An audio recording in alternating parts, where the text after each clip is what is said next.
Welcome to another episode of DD on the Spot. As always, I'm your host, Ryan Johnson. And before I get to our guest here today, I'd like to remind everyone that if you enjoy this content, please give a like and subscribe down below. I greatly appreciate it. We have Jami Debernard on the podcast. She's an IFBB pro. She's also a two-time Olympian. She's also an IFBB and NPC coach, but most importantly, she's the founder of Fit Body Fusion, and also she's our current guest. Jami, thank you so much for coming on. Thank you so much for having me. Absolutely. So why don't you give us a little bit of a backstory on what inspired you and motivated you to make that healthy and fit lifestyle change? Well, when I was in high school, my mom actually asked me if I would be interested in going to the gym and starting to work out. And I thought it sounded like fun. It was a cool way for us to spend time together. So we did. We started exercising, going to the gym. And at the time, it was completely different. I mean, this is in the 80s where the women and the men were separated. The free weights were in one area. The Nautilus equipment was in another area. So it was a very different time. And I was working out, and one of the trainers there came up to me and asked me if I would be interested in joining his women's powerlifting team. And I had no idea what that was. Sounded like a challenge, sounded fun. So I said, sure, let's do it. And so I competed in powerlifting in high school. I had an absolute blast. There weren't a lot of women, so some of the tournaments I actually had to compete against the men in my weight category, which was always interesting and fun. And shortly after that, I saw Rachel McLish, who was the very first Miss Olympia in the women's bodybuilding. So women's bodybuilding was very new at the time. And I thought, wow, she's so beautiful. I love her muscles. I love her strength. And I really want to do that. So that was what originally inspired me and how I got going. That's awesome. I mean, we've never had someone on, for the women at least, that has done powerlifting in high school. That's really, really interesting. So when you were doing powerlifting, I mean, especially in high school, was that just a struggle? Because, I mean, being so young and learning all the moves, how did you adapt to that? I had an amazing coach. And I mean, this is why I'm such a big believer in coaching. And every time I want to do something new, and I do a lot of different athletic types of things, I always hire a coach. I always learn proper form. So I was fortunate enough to have a really amazing coach right off the bat, really focused on form, really knew what he was doing. So I was really blessed in that. I mean, I was 15, 16 years old, and, you know, I was the only female in the free weight area doing squats and deadlifts and bench press. So it was really cool. And of course, being 15 and 16 with all of I grew up in Baton Rouge, so all the LSU football players and guys were in there, so it didn't hurt the motivation at all. And so I would walk through and I would hear little whispers, jailbait, jailbait, jailbait. But I mean, it was just really a fun time, and it was cool realizing that as a female, I could do all these things that the guys were doing. So obviously, I mean, things have changed a lot since then, just because of like female involvement in the gym. There's a lot more girls working out. There's a lot more passion and drive by a lot of women in the fitness industry, especially with Instagram. How has that evolved? And I mean, seeing that happen personally, because I would imagine, you know, when you started, there wasn't that many females in the gym, like you said, but now seeing that transition, what has that been like to witness that? Oh, it has been amazing. It's so exciting. It's so motivating. I mean, I remember back in the 80s, Jane Fonda's videotape. They were the first things, and everybody was at home doing their videos. And now we are doing everything. And it's really fun to see how the sport has evolved. In the beginning, there was bodybuilding, and that evolved, and then they added in the fitness category, and that continued to evolve, and then figure, and now bikini. So it really gave women options in terms of what they wanted to look like, how they wanted to present themselves, different levels to strive for. And it's just really exciting. I mean, the sky's the limit. There's no limitation in terms of what the women can do versus what the men can do. And we're in there in full force. So, I mean, it's hard to believe that was just 30 years ago-ish. Makes me feel old. Yeah, well, the change. Well, and again, everyone, I mean, just look at her. That's another benefit of working out. She doesn't look a day over 25, okay? So everyone, you know, if you want to have any motivation to go to the gym, yeah, definitely, that's one of those things that I always love to say. But, I mean, yeah, it's just so incredible to see the change that's happened in such a short period of time. But I also, with that change, I love to make the statement, you know, if you were to walk into a gym with 100 people, there's 100 different ways as to how they got into shape. I mean, whether it comes down to their diet, how many reps they do, what exercises things they do. I mean, just form and, when they eat. There's so many little things that add up to the package that people end up seeing. And I always like to say, if you were to walk up to someone and say, like, what do you do for this body part? It looks really nice. Like, what do you train? What worked best for them 99% of the time isn't going to work as good for you. Was that a struggle for you at all, sort of figuring out what worked best for your body? I mean, I know that you had the powerlifting experience, in high school, but going into more of, the bodybuilding-ish training and more of just the specific, not always going for lifting, the biggest amount of weight. Was that a struggle for you at all to sort of find out what worked best for your body? Well, what was interesting is, again, when I decided to take that leap into the bodybuilding world, I hired a coach. So this was, again, a very long time ago. So I hired one of the professional bodybuilders I lived in Houston, Texas at the time. I was in college. And there weren't many of them. So I hired one of the top competitors at the time. And we worked out at this really cool, garage type of gym with the free weights, and it was super hardcore. It was really cool, and she really taught me the way. That has evolved so much up until now, and what we do today is completely different. Not so much from a lifting standpoint. Those basics really have stayed the same. And like you said, certainly that does change from person to person. I love the comment you made about certain body parts. I have one of my clients who has amazing quads, and we never work them because they'll grow very quickly. And so we need to make sure they're in balance with the rest of her physique. People constantly are asking her, how did you get those quads? What exercises are you doing? And she says, well, I haven't really done any concentrated work in years on them. So it is really interesting. So it does vary from body to body.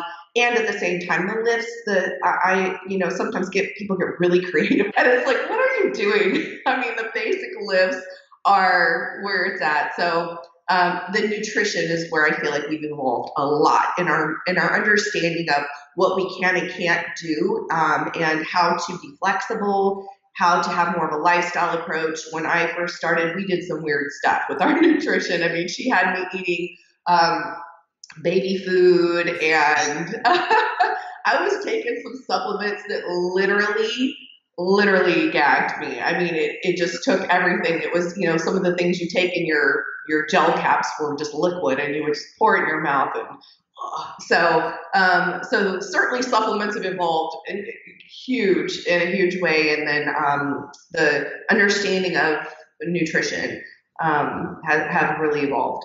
Yeah, I mean, I was looking at some of those magazines from like the 80s just for fun and seeing what they recommended. I was like, oh, wow, they would never do that today. Like, it was still at that beginning phase where people were still, kind of figuring out what worked best. But yeah, if anyone wants to go and have a good laugh, look at some of those old magazines and see like what they recommended for like your protein or what to eat. And it's pretty funny by today's standards. So yeah, I mean, but it's great that they have made that change. But you sort of brought it up, and I love to ask because everyone is so different on this. But when it comes to, people's genetics, everyone, has body parts that, are really big for them naturally, and then they have body parts that they really have to work on. What are your body parts when you first started out? What was one that really, really took off that, you didn't have to train as much? And then what was one that sort of lagged behind that you had to put into overdrive to sort of get to catch up with everything? I would say the entire back side of my body are strong for me. My back has always been very strong, which worked really well for me because I competed as a figure competitor. So having that V taper is one of the important pieces of that puzzle. And then my glute hamstrings, that kind of whole backside. Whereas I would say my most difficult part would be chest, front delts, and I believe that has more to do with how I trained in the beginning. Not in my powerlifting days, of course, because bench press was a huge part of that. After that, as a female, a lot of us believed, oh, I'm a female, I don't need to train chest as much. So it became a lagging body part, mostly from just not concentrating on it as much. And then as I moved up and I was competing at those higher levels, I started to realize, oh, well, my front delts especially looked like almost like there was an ice cream scooper had just scooped them right out. And it was because this whole upper area of my body had been neglected in comparison to many of the other parts that I focused on. So it is one of the things that even with women today, I stress, you still have to work your chest. You still want that nice upper chest. You don't want to look concave up through that upper chest. And so yeah, that would definitely be the areas. Yeah, I mean, I always like to say same with me. I mean, my back, I could train it, like once a month and I'd still look, that's the one thing that just looks really, really good. But I mean, I'm 6'3", so legs for me are just, that's a nightmare because, and I had a pitcher's body too, so I was just tall and lanky. So yeah, even going, I mean, I try to do legs, twice a week, but I mean, I hate that day more. Luckily, I did them yesterday, so, I'm not in a bad mood right now today, but I would be because, yeah, I hate it, but it's one of those things where, it's necessary that you have to get done. But yeah, it's always interesting to have our guests come on and see, because everyone, like I said, is built genetically different. You might have someone, that has really big arms or really big calves, or there's just so many different things that happen, and that's just what makes, the body really, really interesting. But when you did get started into bodybuilding, I mean, what was that transition like, going from weights, your powerlifting weights to your other bodybuilding weights? Because like we kind of touched base on earlier, the training is so much different. How did you respond to that? Was it something that was an easy transition for you? I mean, I know that you had a trainer which might have helped out, but was still the training just difficult for you at all?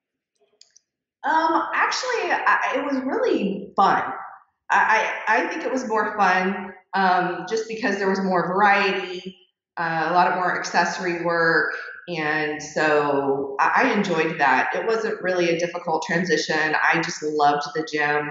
That was where I felt home, and I love being surrounded by the people that are in there and the energy that's in there. So I I just have always embraced, give me something else to do, give me something else to work on, give me a new challenge. I love it. So no, I mean it was a really easy transition.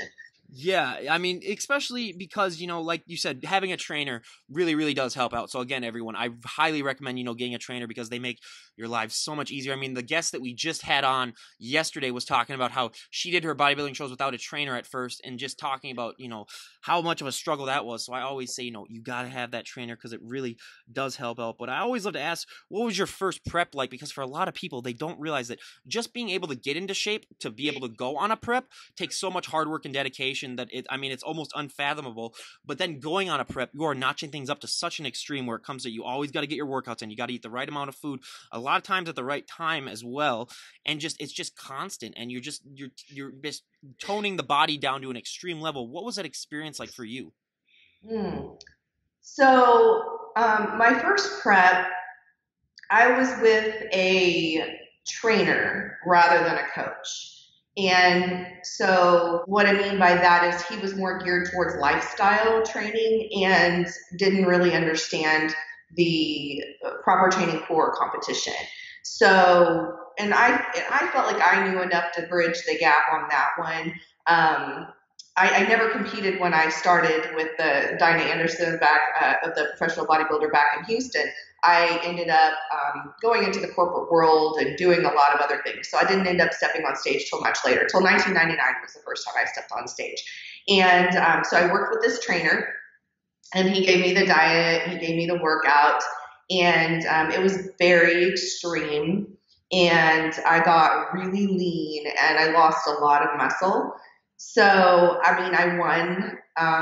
It was a really small show, so it wasn't a really big deal or anything. I just, with the knowledge I have now, I realize all the things that could have been done better, and I definitely had a big rebound afterwards. So it was a good learning experience as to what not to do. Yeah, I mean, that's always good to have that done first, and get that out of the way, as opposed to 5 years down the line where you all of a sudden realize that. So I mean, yeah, and we've had so many people come on and share those similar stories. So yeah, it's all about just getting back up when you get knocked down, or you make mistakes, but just adapting from them. That's what bodybuilding is like, and that's also what life is like. So I mean, that's just what you have to do to get through.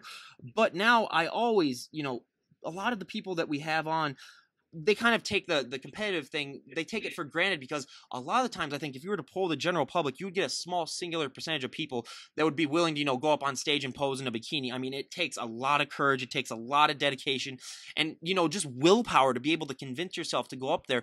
Was that something that you ever had to work on? Were you ever nervous at first about going on stage, or was it one of those things where, like, a lot of the people that we have on, they just say, I've worked my butt off, I'm just going to go up there and show it off? I'm nervous every time I step on stage, every single time. Um, and that's part of the fun. It's like going to get on a roller coaster and the butterflies are going and the adrenaline starts going. And to me, that's all part of the fun. So it didn't detract from it. It was actually exciting. I will tell you, one of the most amazing experiences I ever had is after I earned my pro card at the 2011 USA's. And then I went immediately into a competition, and it was the Dallas Europa, which is a huge show. And I was just so happy to be there. And especially because I was 40 years old, and most of the ladies were much younger than me.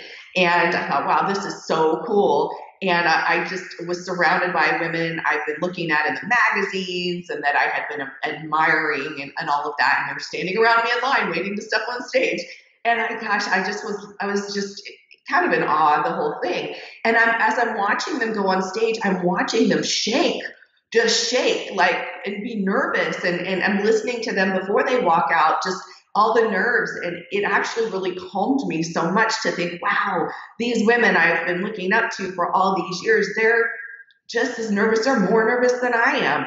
And so it's one of the things I always do tell my athletes, hey, everybody's nervous. Everybody's got a lip that's quivering or a knee that's knocking or something that's going on. And, most of the time it feels a lot more intense than what it looks like. And so the judges, even if they can tell, it's not a big deal. It's not going to hurt placings or anything like that. So I just say embrace that energy and use it rather than have it be a deterrent to continuing on. Yeah, I could not count the amount of times when I was pitching in a really, really important game, even growing up and then all throughout school, where I didn't walk out and I was just shaking just a tad, but I tried to make it so it wasn't noticeable. So yeah, I completely understand that.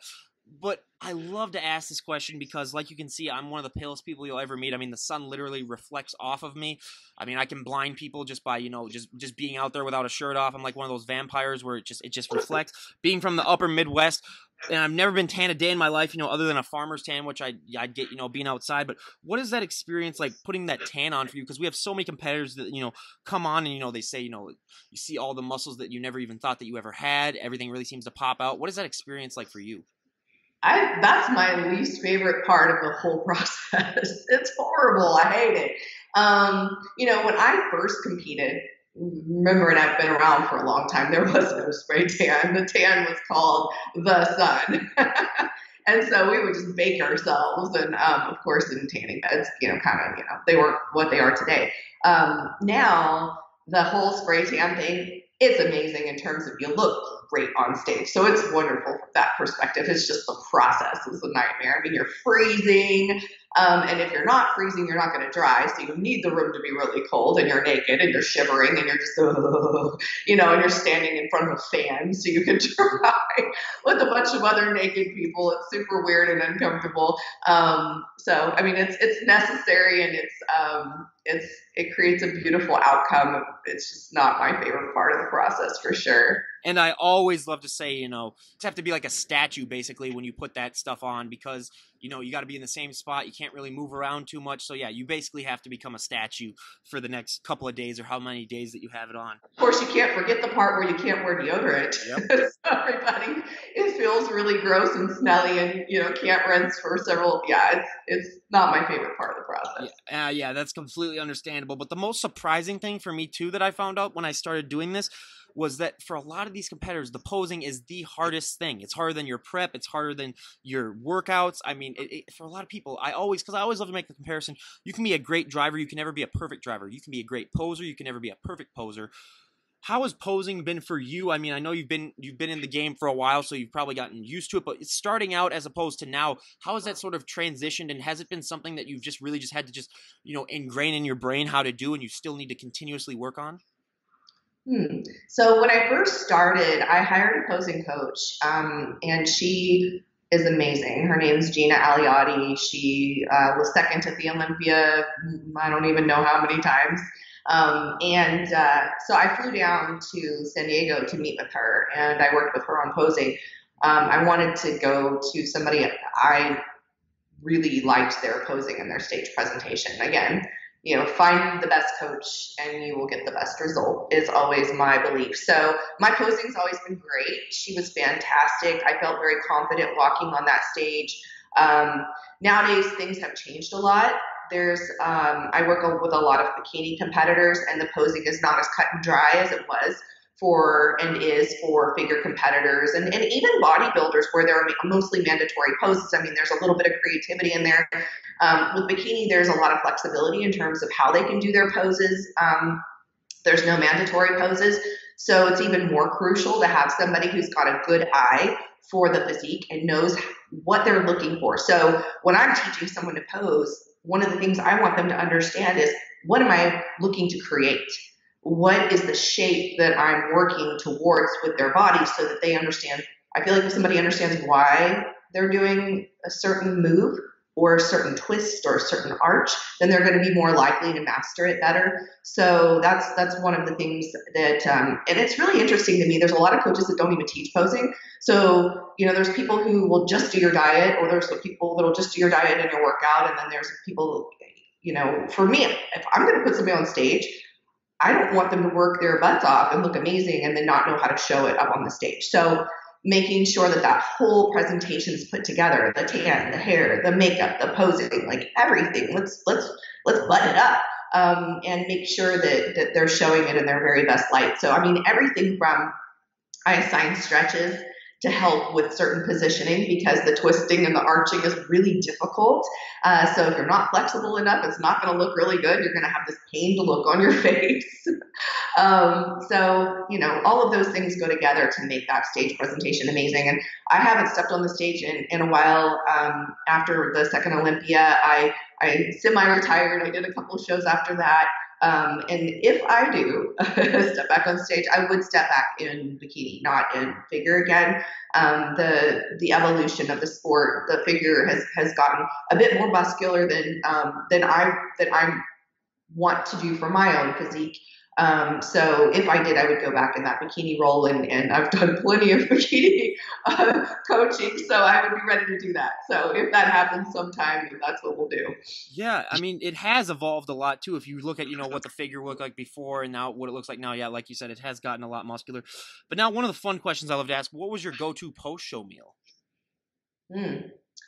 Well, back in the day, when we did kind of the old school bro type of dieting, which was a lot of the time that I was competing, there was a lot of binging that was going on after the show. And that's one of the big reasons I coach today, quite honestly, is because no one taught me how to properly take care of myself. And so I would actually hurt myself by doing that. And it was a vicious cycle of, it was literally anything I could get my hands on. And the binging was just out of control. It was something that I really had to work hard on to get back. So nowadays, and so I could name a million foods that I was eating. Nowadays, I really encourage my athletes to, first of all, we reverse diet first so that the metabolism's really strong going into our prep.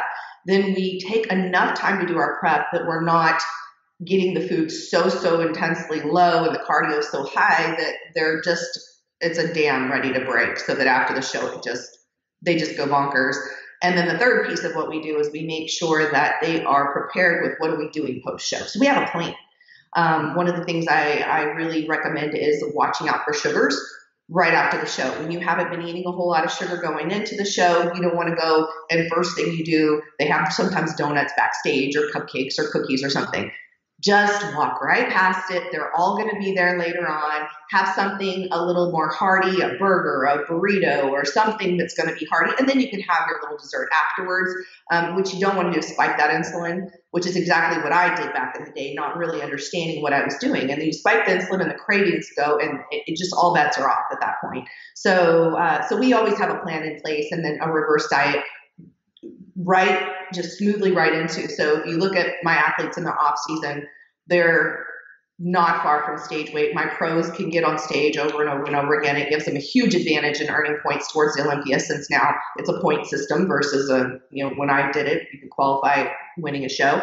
So it creates, and not to mention the fact that you can get sponsorships. You can't get sponsorships if you're getting fat, getting skinny, getting fat, getting skinny. So not only are you screwing up your metabolism, if you want a career in the field, it's really difficult. Not to mention you're embarrassed to show up at the gym and things like that. So anyway, so that's a long answer to your question. Oh, no worries at all. And it would answer the next question I was going to ask too, because my question that I ask is, how you deal with that post-show blues that a lot of people sometimes get, because I always give the example of, even a couple of weeks ago for a New Year's Eve party, a friend came up to me and said, Ryan, I really enjoy watching your podcast. I'm surprised because I thought that, some of these bodybuilders were able to maintain that look, 24/7. A lot of people don't get that, that look is not sustainable for anyone, really. I mean, you're going to put on weight regardless. So, yeah, I love talking about that. And yeah, you answered that perfectly. So, yeah, that gets rid of that question. So again, you guys, yeah, it's very important just to make sure that you're eating the right foods afterwards and that you're not, overindulging. Because we've had people come on that, have gained like 30-40 pounds within like 2 weeks after they've competed, and it's just like, oh boy, just what that's doing to their body. It's something that really isn't talked about enough, but really needs to be talked about more. But so yeah, we can't thank you enough for answering that. But now, obviously we can see it in the background, we can see it on your shirt. You are the founder of Fit Body Fusion. How did you come up with that, and what was your main inspiration for starting your own company? So I started coaching underneath another industry coach. It really started more as a posing coach, helping ladies, and several people wanted me to do their whole prep for them. So I started doing that and enjoying it and having a good time with it. At a point, I had gone to one of the national shows, and the coach that I was doing the posing coaching under decided not to go. And we had like 18 people in the show. So next thing you know, I'm coaching all these people. I think we walked away with 7 pro cards or something like that from that show. So that was pretty amazing. And after that, I realized, I think I want to just do this on my own. And it allowed me to have control over the entire prep. It allowed me to be a lot more effective when I did get to the show and we were doing the peak week adjustments, things like that. So I started doing that and having a lot of success. So it was kind of interesting. At the time, it was more local people because those people were posing with me and things like that. And everybody said, we want a team. We want to have a name. We want to, so it was really driven by those amazing people, many of which are still part of it and still with me.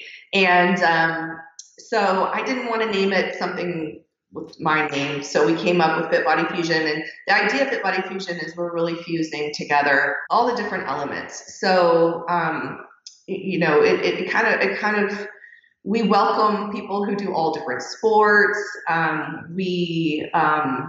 It's just an all-inclusive sort of mentality. So we did come up with the name, and it's really about the people. My whole philosophy from the very beginning is having worked with many coaches in the industry, and many of them have so many athletes they're working with, and a lot of times those athletes start to feel a little bit more like a number than a name, and I felt that way at times just because there were so many. So my philosophy instead was to really develop amazing coaches so that each coach could only have as many athletes as they can be amazingly effective with, and have those people feel really supported. So that's where kind of our whole philosophy came. And I have, of course, sent you the video that you're going to play. That was this last weekend, our coaches training. We did a big leadership training, and got together and we really practice what we preach. We really, really believe in what we do, and it's not just about putting amazing bodies on the stage, which of course we do, and there's medals and there's trophies and there's pro cards and there's Olympia qualifications. I've got an athlete qualified for the Arnold, and there's only 18 throughout the world. So all of those things that are happening. It's also about creating an amazing experience for each person and helping them reach their goals in life. Not just on that stage. That trophy, that moment is wonderful. And what do you have afterwards? Do you have a lifestyle you can maintain and sustain? Do you feel good in your own skin? Do you feel like you know what you're doing and you have good habits that are in place? Do you have a community of people that you can enjoy and share it all with? And so those are the things that we focus on in addition to the regular things that you get when you go to a coach. Absolutely, and she's talking about the video, so everyone, we have a video that she sent us, so I will play that video right now. Everyone enjoy. This is Fit Body Fusion. I brought all these amazing coaches together this weekend so that we can go through an incredible experience. We're going to do a leadership training course and to spend time bonding, getting to know each other, because one of our philosophies is to really have a family orientation, to work together, to support each other, and so we're practicing what we preach.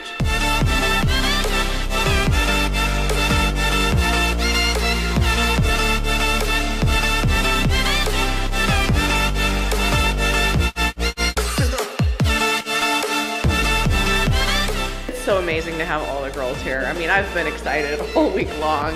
I just adore each and every one of them, and it's just amazing to have us all together and supporting each other.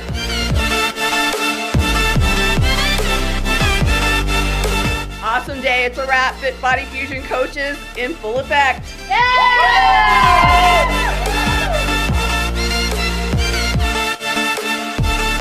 There you have it, guys. Fit Body Fusion. I mean, that's really great. Everyone, go and check it out whenever you get the chance.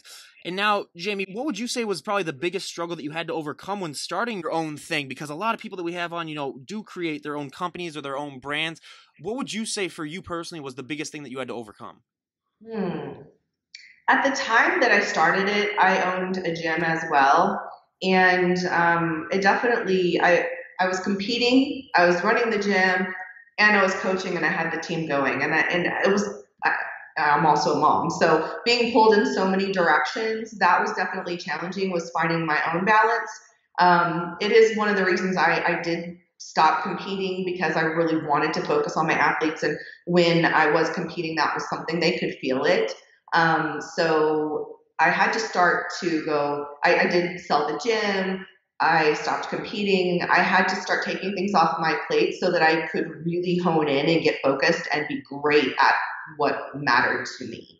Totally understand. You just got to focus down on the things that are very, very important for you. And again, with all businesses, you always go through with that. But I mean, it's all about, it's also just like training. I mean, you just got to put the time in and you got to put the work in, and eventually things will come to fruition. But also with Fit Body Fusion, I mean, what are your plans for it? Do you guys have any up and coming things that you guys would like to announce, or is there any potential things in the workings that you would like to share? Yeah, I mean, we are really excited. So this year we've added, we sponsor a lot of shows. It helps us get involved. We like to support these promoters that are working really hard. The athletes a lot of times don't even know how hard these promoters work to put these amazing events on. It's a lot of work. So we like to support them. We've been sponsoring the Spectrum Fitness Productions for quite a while, and those events are incredible, and so we're really excited to continue to support them. And now we're also the title sponsor and presenting sponsor for many of Tim Gardner Productions shows. So that gives us a little bit more of the East Coast presence now that we have a lot more team members that are on the East Coast, as Spectrum is primarily on the West Coast. So we are branching out, sponsoring those events. We have a big presence at them. Not only do we have our booth, a lot of coaches and a lot of our ambassadors that are there, so that when our athletes are competing, they just have this whole family around them, and then they're constantly just surrounded with love. They're up on stage. They got their cheering section. It's really, really a cool thing. So that's what we're focused on for this year, is continuing to grow both on our competition side as well as on our lifestyle and transformation side. And that side is really growing as well. That's awesome. And I mean, we wish you nothing but the best of luck for that, because I mean, it's so great, like you said, having those guests show up that really support all of your competitors, because that gives, so much more drive and passion to the competitors. And it also makes the transitions easy for them, especially when they're going through prep, to have that support. I mean, I cannot tell you how many stories we've had of people that just helped them out so much. So again, you guys, Fit Body Fusion, go check it out if you're interested. I'll leave a link to all that stuff down below. But now, two of my favorite questions that I love to ask every guest that I have on the show. Well, for me, for personally, when I started to go to college and put on a lot of muscle, one of the negative things that I found out is that you're going to get asked to move a lot of people's furniture. You're going to get asked to open a lot of pickle jars. I mean, I'm still at home with my parents for the next couple of months before I move out, and every time they come home with groceries, I mean, being the great son that I am, I lift the entire car basically into the driveway and take in the groceries. Have you found that just because of the way that you look, people also assume that you can do similar favors for them? I don't know. I think maybe it's more that way for the guys than for the girls. Yep. Yep. Well, and also I always say, being 6'3" too, I could have no muscle at all, and they'd look at me and say, tall guy can come and help. So it's a double-edged sword. But like, yeah, last summer, I mean, every weekend it was, Ryan, can you come and help me? I'm moving out of my parents. So yeah, it got to a point where I just said, as long as it's after my workout, so I won't be tired from doing it. So yeah, I mean, it's just one of those things that you have to put up with. But now, my favorite question to ask, and again, this is a multi-million-dollar question, by the way, for anyone out there listening, but when it comes to clothes for fit women, your clothing options can be limited. I always love to say, like, if you have big, broad shoulders, dresses aren't your best friend. Jeans are another thing that we hear of all the time, because you're supposed to have a big lower body and a small waist, and jeans are not made that way. What are some ways that you have sort of compensated for the fact that your clothing options can be limited? And we call that fit girl problems. Yep. And it's funny, a lot of times when I have transformation clients or lifestyle clients that haven't experienced that before, and then all of a sudden, my clothes aren't fitting right anymore, and I'm like, this is fit girl problems. So now the waist is small and the glutes are bigger, and so your jeans look like they're a paper bag up at the top, and you got to wear a belt. There's definitely some brands that are better than others, and I mean, I've been doing this for so long. I know what designers fit me better than others. It was funny because when I did first meet my husband, and he's a shopper, he would want to go to these places and do, buy certain, designer things, and I would get so frustrated with him saying, I cannot wear that. You're not hearing me. So finally I took him to Nordstrom one day, and we went in the dressing room, and I said, you bring me whatever you want me to put on. I'm just going to put it on so that you can see what I'm talking about. And so he did, and he kept bringing me all these clothes, and they'd be squeezing my shoulders and really balloony in the midsection, and it looked like I was wearing maternity wear or something like that. And then finally he's like, okay, I got it. So, yeah, I mean, it definitely is something, we deal with. And at the same time, I do think that there's a lot of companies out there now that have figured out, hey, there's a market, and are working to provide us with more options. Yeah, absolutely. I always say, if anyone comes on and, has that, definitely let me know. Or you could just buy, a Fit Body Fusion t-shirt, if you're selling those things out there, because it looks like that fits nice. So everyone, go and check that out. Are you guys currently selling anything like that? Yeah, we do have a store on our website, so we have some really great fun clothing and gear and stuff like that too. Yeah, so absolutely. I'll leave the link to the website, and everyone go check that out if you're looking for some nice clothing to wear, especially when you're working out. But I mean, yeah, it's just such a huge thing. I always love to tell the story. When I came back from college one time, I'd put on about 15 pounds of muscle the year before. So I went to a friend's wedding, and, I was bending over to reach for something else, and I heard, shh. And, luckily it was the shirt underneath the suit, so it wasn't the suit. But, I looked up, but that was when I kind of realized, hey, I might need to upgrade my wardrobe just because I'm getting a little too big. So, yeah, that was my foray into it. But now we go to our audience favorite, my personal favorite part of the podcast, a little questionnaire. We're going to ask Jami here about a dozen or so questions that we ask all of our health and fitness guests and see how she stacks up to them. So for our first question, what is your go-to workout song at the moment? You know what's funny? I don't even wear an iPod or anything like that when I work out. Is that weird? well, I mean, I have had, a lot of the people, the little older people that, yeah, they just were born and raised in that generation where you didn't have like headphones to listen to. So yeah, a lot of them don't. Yeah. Yeah, I'm just in my mode. If I do, every once in a while, I will pop in my earbuds. It's usually some kind of techno, Ferry Corsten or something like that. Yeah, I mean, I'm a sucker for the old school, like 80s cheesy music. That's my go-to. I mean, I'm 24, but, I'm still a huge, 80s music fan. So I'll crank that. But then when we're talking about leg day, where I basically hate myself that day, you got to get your medal and everything. But I have a problem. So, like, I have a gym at home, so 75% of the time I work out at home. But when I do go to a regular gym, I'm one of those people where I have to wait for the beat to drop if I'm listening to music. So I'll be, like, doing a lat pull down, and I might be here for, like, 30 seconds. I've had people literally come up to me and say, like, are you okay? Did you, like, pull out your back or something? And I'm just like, oh, no, I'm just waiting for the beat to drop. So I'm now known throughout the gym that I go to, once or twice a week as the guy that, just waits for the beat to drop. So, I mean, I'd rather be known for that than be known for something worse than that. So, it is what it is. But now, out of all the celebrities on the planet, if you could train with any celebrity, who would it be? If I could train with any celebrity. Golly. Who would I train with? I don't know. No problem. I mean, I'll just put down undecided because I leave a list that I'd like to, release after I reach a certain amount of podcasts and just be like, here's our most popular answer. But for me, I mean, probably like an Arnold or something like that, just because it's Arnold. But now, Arnold would probably molest you. Yeah, that's true. Well, I would just like to hear him yell at me in his Austrian accent too. Well, he probably molest you as your guy. I think. Yeah, that's true. That's true. I was gonna say maybe The Rock. Dwayne Johnson, just because obviously he's the guy. I was wanting to think of a female that trains hard, and I couldn't think of anybody. Yeah, I mean, Dwayne The Rock Johnson is our most popular answer. But now, out of all the celebrities on the planet, if you could train any celebrity, who would it be? See, I'm just not a big celebrity person. If I could train anybody, who would I train? Oh yeah, I'll just do that then. So if you could train anybody, not just a celebrity, who would it be?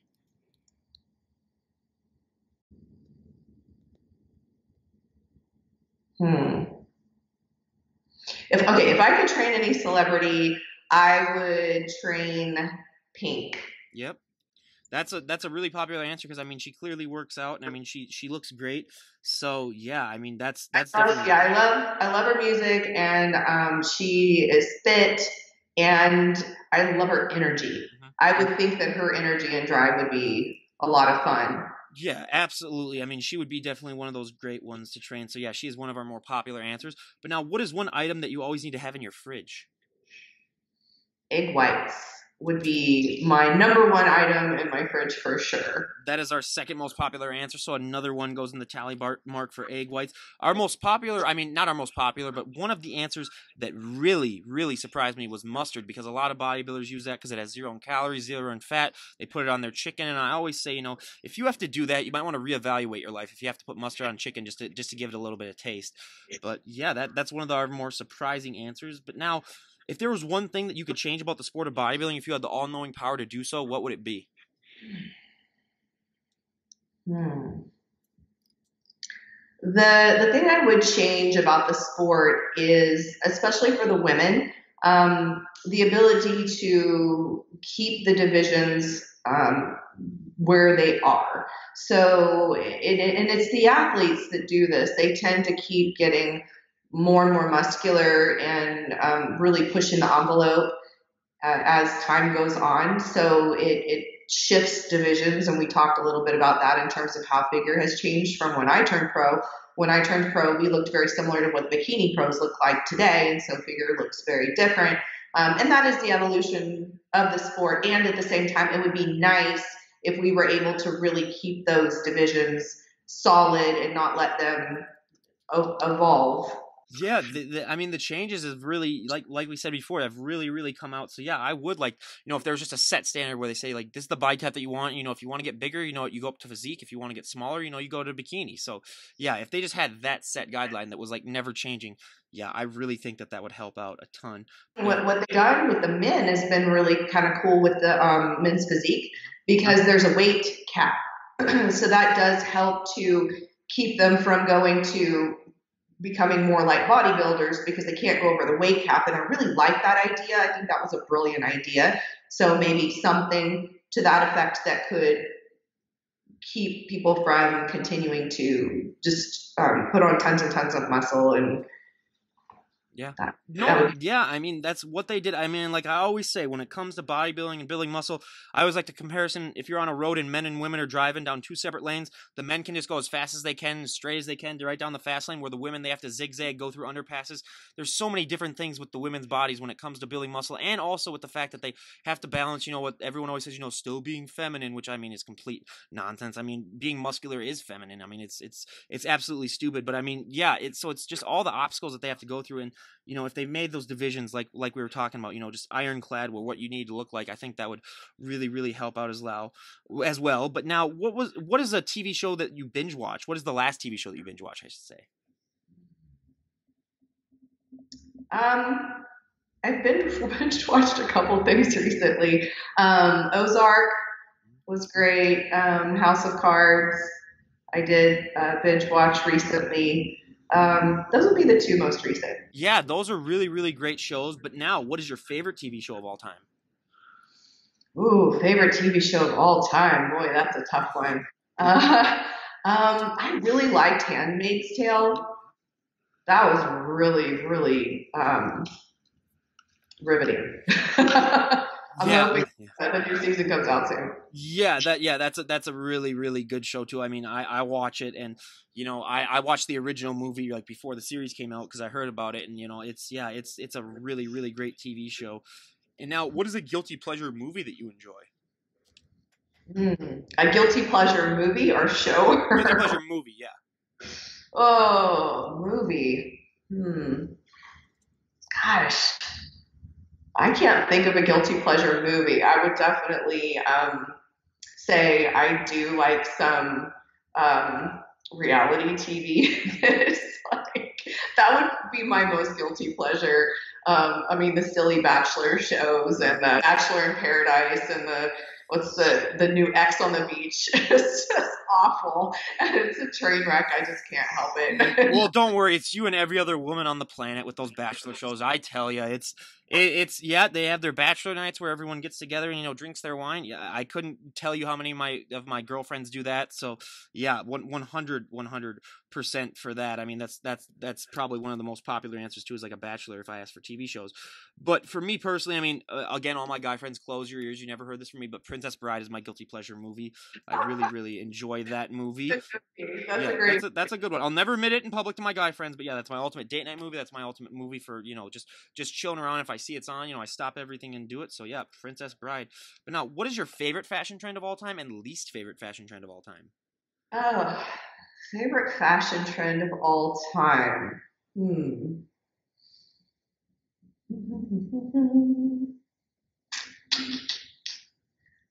I think my favorite fashion trend of all time would be Uggs.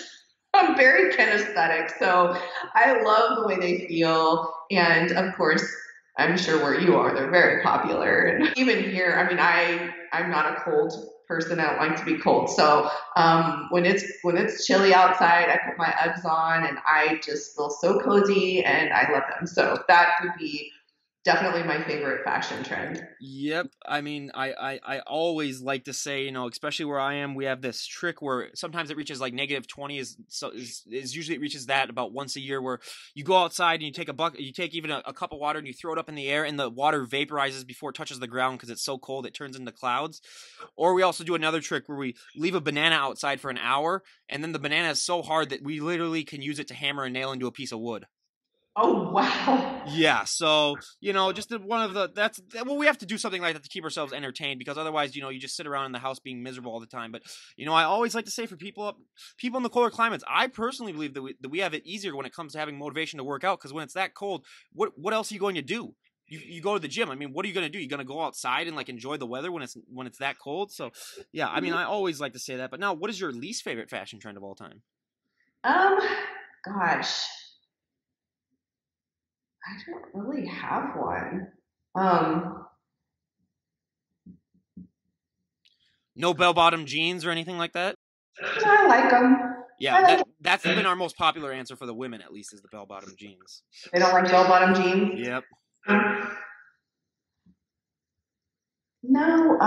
Okay. Least favorite fashion trend. Um, okay, I'll do this. So my least favorite fashion trend would be anytime the big flowy tops come into style. Mostly because we talked about earlier about the fit girl problems with the having the big wider shoulders, and so with the big blousey tops, it tends to just it makes you look like you have no shape, and they look beautiful on kind of the old school model type of bodies that were very thin and slight, and on a bit more athletic build, I don't think they're as flattering. Yeah. No, yeah. I mean, I see that 100%. And for me personally, I mean, flannel is my favorite, especially around this time of the year, just because it's so nice and cozy. But my least favorite, I mean, my dad ruined this in the late 90s when I was really, really young, fanny packs. Now, granted, a woman can rock a fanny pack, no problem. But guys, I'm sorry, you got to stop doing the fanny packs. I mean, I know they're starting to make a mini comeback right now. So if there's one thing that this podcast could do, it's, help get rid of the spread of fanny packs. But now for our last question of the questionnaire, if you could go back in time and talk to the 18-year-old version of yourself, what would be the best piece of advice you would give her? Ooh, gosh. Um, I've really loved my entire journey. So I really wouldn't change much if I were giving advice to my 18-year-old me would be to enjoy the ride, to smell the roses. There's been a lot of times in my life where I feel like I've um, accomplished something that I could have and should have celebrated, and it was on to the next thing. So I would say that you only get to do each of those things for your first time one time, and to just just to be in the moment and enjoy every moment. Um, yeah. Yeah, I mean, you completely read my mind. So now we're done with the questionnaire. So I like to ask, these last two questions before we wrap things up. So I mean, we sort of touch base, but when it comes to your company or when it comes to everything else, if you were to be able to talk to us a year from now, what would you like for the vision be for Fit Body Fusion? What would your vision be of that for a year from now? Hmm. So our goal is to get up to 1,000 members. So we're near 400 right now, active members. And we doubled last year. So that would be great to double again. And we are definitely ramped up that way in terms of the coaches we're bringing on and how we're training people and how the business is laid out. So it would definitely be to continue to grow and at the same time make sure that we're maintaining the tight knit closeness. So as we're adding more people, that we're still providing more opportunities for people to connect, for people to intersect, for people to feel supported. So balancing those two sides of the coin, growth and keeping the integrity of what makes our team special. Absolutely. I mean, that is a great goal to have. And again, we wish you nothing but the best. And I'll leave all the links down below. But lastly, is there anyone that you would like to give a shout out to? Yeah, I would definitely like to give a shout out to all my coaches. Um, they work so hard. They inspire me daily, and and all of our ambassador athletes out there that walk the walk, talk the talk, live their truth.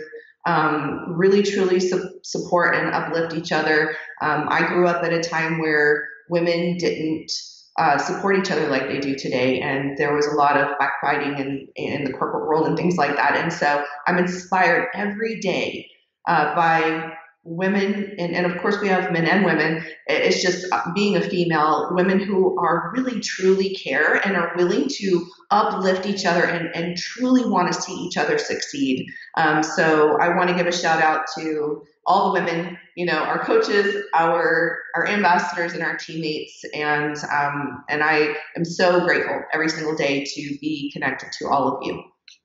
That is great. And again, everyone that she's worked for, take that message to heart, because the fitness community is one thing that I have discovered is really something that it is a tight-knit group of people where they just support each other, to no end. So again, it's great having you on, Jami. We really, really appreciate it. And guys, go give her a follow down below. Like I said, just looking at some of her photos, you're going to be inspired, get off the couch and stop eating those Twinkies and go to the gym and, get a little fit. And again, Fit Body Fusion, go and check that out. I'll leave all the links down below. And again, Jami, thank you so much for coming on. And this is Ryan Johnson, DD on the Spot, signing out. Have a great day, everyone.